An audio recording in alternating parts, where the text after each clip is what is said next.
Hallo liebe Community, hier ist der Chris. Ich begrüße euch bei einer weiteren Folge der Print NC V4. Ja, ich habe hier schon etwas vorgearbeitet für euch, wie ihr seht. Es sieht auch entsprechend hier aus. Ihr seht da unten auch das Netzwerkkabel.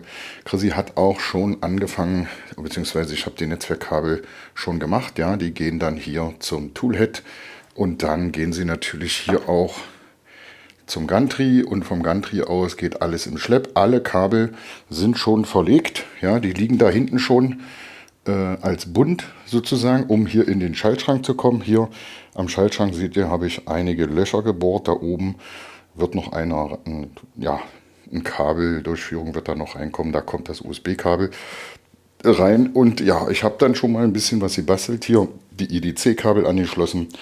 Sämtliche Spannungen angeschlossen, ja, das Schütz angebaut. Ich habe ja einen 24 Volt Schütz, habe ich euch erzählt. Der Filter, 24 Volt Netzteil. Ja, das hier gefällt mir gar nicht. Ja, da überlege ich mir noch, ob ich da noch reinklemmen mache, weil das ist okay. Es funktioniert, aber es sieht scheiße aus. Ja, es sieht scheiße aus. So. Und wir haben natürlich hier unseren Umrichter, da ist natürlich der Motor noch nicht dran, das habe ich natürlich auch noch nicht gemacht, seht ihr ja. Und also die Spindel ist noch nicht dran, ne? Ich muss ja auch noch die Kühlung basteln. Und ja, hier so ein bisschen Kabelbinder, aber es wäre natürlich schöner, wenn das alles ein bisschen aufgeräumter wäre. Das werde ich noch machen. Und ihr werdet auch sehen, oder ihr habt gesehen, ich habe die Sicherung nicht angeschlossen. Die Sicherung werde ich extern verbauen, da kommt noch ein FI mit dazwischen. Das will ich so bauen, will ich gerne so haben. So, und jetzt gucken wir mal, was passiert, wenn wir das einschalten. Wird laut, ich hoffe, ihr hört mich dann noch. So, ja, initiales Einschalten bedeutet, 24 Volt Netzteil läuft, Lüfter laufen. Ja, die laufen immer, volle Hacke. Es ist eine Maschine, da drin wird es warm, das ist so.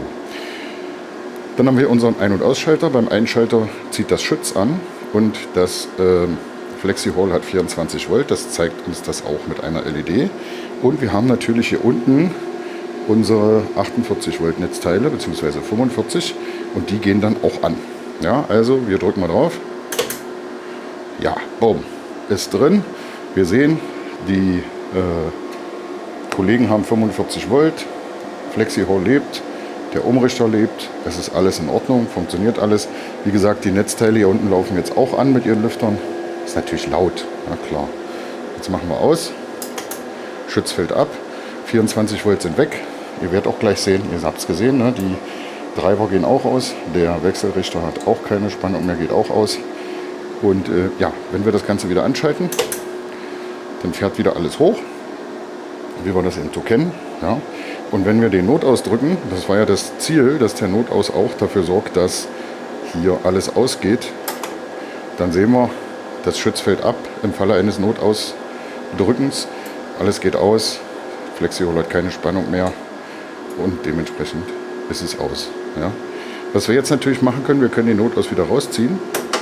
Aber ihr seht, die Anlage fährt nicht alleine wieder hoch. Wir müssen sie wieder anschalten. Ja. Und schon läuft wieder alles. Ja, also das ist halt meine Anlage bis jetzt. Das ist der aktuelle Stand. Ich mache es mal aus, weil es nervt.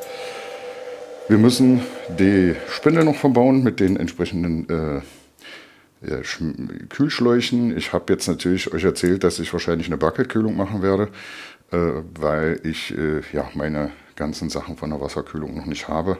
Die kommen ewig nicht. Wir haben hier natürlich die Schrauben noch nicht drin. Hier sehen wir auch, dass ich die noch nicht ganz festgemacht habe. Ihr seht es nicht, aber ich habe die festgemacht auf der Welle, aber nicht auf dem Motor. Oder andersrum auf dem Motor festgemacht, nicht auf der Welle.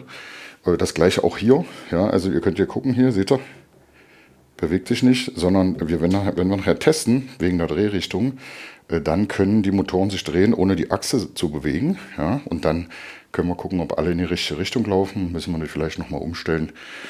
Ja, ich habe hier die IDC-Kabel gemacht. Ihr seht, es ist noch ein bisschen wirr, da kommt noch ein schöner Kabelbinder drum, das schön aussieht.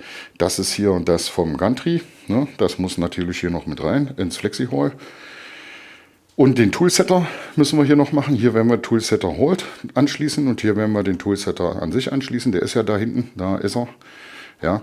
Und unsere Probe, die hängen wir natürlich hier oben nachher dran. Ja. Die Probe hängt nachher hier und dann proben wir hier und dann werde ich mir einen Halter oder irgendwas bauen, wo die Probe dann drin sitzt. Ja, damit die dann da nicht immer weggebastelt werden muss. Ja, das ist der aktuelle Stand. Und ich werde mal sehen, vielleicht kriegen wir ja morgen schon ein paar Movements hin, dann kann ich vielleicht schon mal ein Video drehen. Müssen wir mal gucken.